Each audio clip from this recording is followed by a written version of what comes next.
ایک بوڑھے باپ نے اپنے بچے سے پوچھا کہ بیٹا یہ دیوار پہ کیا بیٹھا ہوا ہے؟ تو بیٹے نے کہا کوا۔ کیا کہا؟ کوا۔ بوڑھے نے پھر پوچھا، آج کی جو ینگ جنریشن ہے نا، وہ اپنے باپ کی زیادہ سوالات برداشت، بولو نا، وہ خدا کی قسم سارا دن موٹیویشنل اسپیکر کو سنتی رہے گی نا، پھر بھی اپنے باپ کی بات اس کو برداشت نہیں ہوگی۔ دم ہی نہیں ہے اس میں، معاشرے کی اصلاح ہے ہی نہیں۔ تو اس بوڑھے نے کہا کہ بیٹا یہ کیا ہے؟ یہ کیا ہے؟ تو بیٹے نے کیا جواب دیا؟ کوا۔ دوبارہ اس نے پوچھا بیٹا یہ کیا ہے؟ بیٹے نے کیا کہا؟ کوا۔ تیسری دفعہ پوچھا تو کوئی بہت ہی شریف خاندان کا بیٹا تھا، تو تیسری دفعہ میں سوال برداشت کر گیا، ورنہ آج نوجوان کے پاس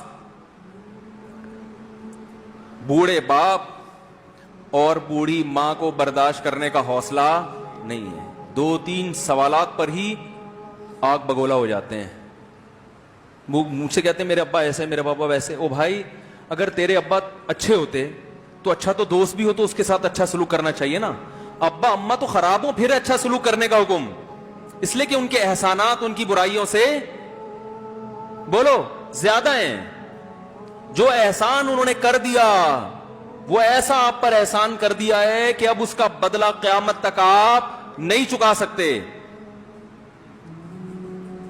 تو وہ باپ نے دوبارہ پوچھا، تیسری دفعہ پوچھا یہ کیا ہے؟ تو بیٹے نے کہا کیا ایک سوال کی پخ لگا کے رکھی ہوئی، کچھ اور کام کر لو ابا، بار بار ایک ہی سوال ریپیٹ کر رہے ہو۔ تو باپ کو اپنا زمانہ یاد آیا، اس نے کہا بیٹا جب تو چھوٹا تھا نا، تو نے 20 مرتبہ مجھ سے پوچھا تھا کہ ابو یہ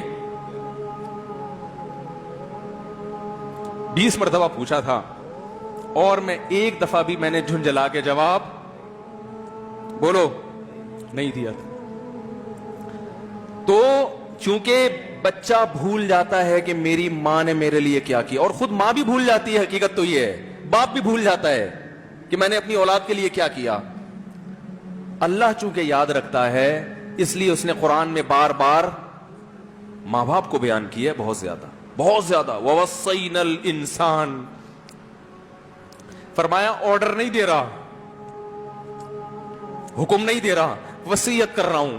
جیسے کوئی مرتے ہوئے دنیا سے جاتا ہے نا، ایسے وصیت کر رہا ہوں، حکم نہیں، وصیت حکم سے بڑھ کر چیز ہے کہ ان کو نہیں بھولنا ہے، تم نے ان کو نہیں بھولنا ہے۔ تو میرے لیے سب سے مشکل جو ٹاپک ہے نا، وہ والدین کے حقوق پہ بات ہے، کیونکہ جذبات بولنے نہیں دیتے، ساتھ دماغ کو اپنا ہٹاتا ہوں میں۔ جو آج کل والدین کے ساتھ ہو رہا ہے، اپنی بیوی کو دیکھا کرو یار، کیسے پالتی ہے، کیسے پالتی ہے بچوں کو، آپ کے دیکھا کرو، کیسے صبح صبح ان کے کپڑے استری کر رہی ہوگی، کیسے محبت سے ناشتہ بنا رہی ہوگی، کیسے محبت سے وین میں بٹھا رہی ہوگی۔ عورت کسی کے لیے بھی منافقت رکھ سکتی ہے، کسی سے بھی دشمنی رکھ سکتی ہے، اولاد کے لیے ماں سے بڑا تحفہ بولو، اولاد کے ساتھ کبھی بھی برا نہیں سوچتی ہو، ایسا اللہ نے اس پر احسان کیا، آج وہ برداشت نہیں ہو رہی۔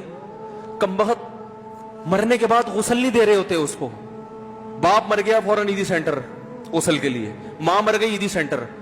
او بھائی اب تو آخری سفر ہے، بیٹی کو چاہیے ماں کو گود میں بٹھا کے غسل دے، فخر کرے، اس کی باڈی پہ ہاتھ نہیں لگا رہے، مر گئی ہے۔ کیسے یہ ہے اللہ کے ہاں میرے بھائی، تمہاری دولت کی کوئی ویلیو بولو نہیں ہے، تم کتنے بڑے سائنٹسٹ بن جاؤ، پہلے انسان بنو، انسان۔ کچھ دنیا سلوٹ کرے گی مرنے کے بعد، خدا نہیں مانے گا۔ بہت سے لوگوں کی قبروں پہ 21 توپوں کی سلامی ہوتی ہے، بڑے بڑے پروٹوکول دیے جاتے ہیں، آخرت میں پتا چلے گا کہ کتنی توپوں کی سلامی کا مستحق تھا، کتنی توپوں کی سلامی کا حقدار تھے، آخرت میں پتا چلے گا۔